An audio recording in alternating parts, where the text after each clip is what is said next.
Anggota DPR RI Komisi 3 fraksi Nasdem Eva Yuliana menyambut positif terpilihnya Komjen Listio Sigit Purnomo sebagai calon Kapolri yang baru.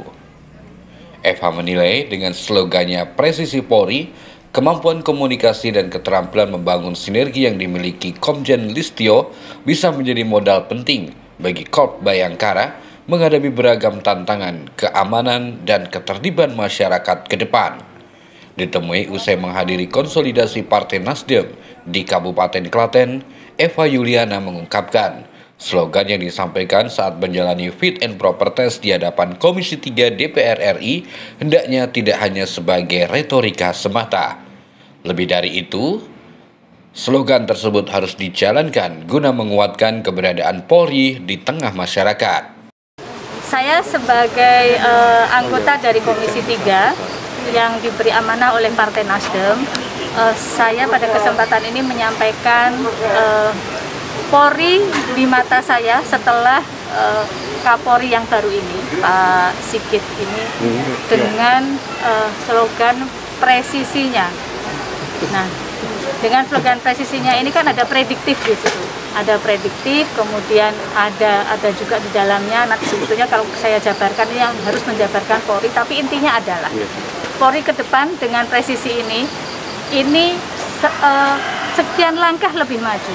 Saya berharap ini tidak hanya slogan, tidak hanya sekedar penyampaian, tapi ini menjadi realita.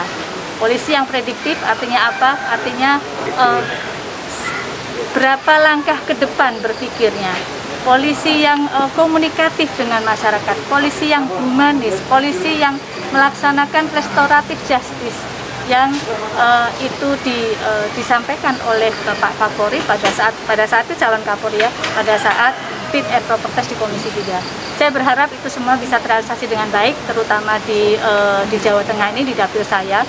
Ditanya keterlibatan Polri dalam penanganan COVID-19 di Indonesia, menurut Eva, langkah Kapolri dengan merintis berbagai komunitas kecil di desa untuk penanganan COVID-19 merupakan satu dari penjabaran slogan presisi yang diusung oleh Kapolri. Dan kaitannya dengan COVID, nah ini ada kaitannya antara presisi dan kemudian dengan COVID. Kita melihat adanya kampung siaga, adanya kampung tangguh itu ya, itu dibentuk dari kelompok-kelompok kecil oleh Polri di tingkat desa, sehingga apa?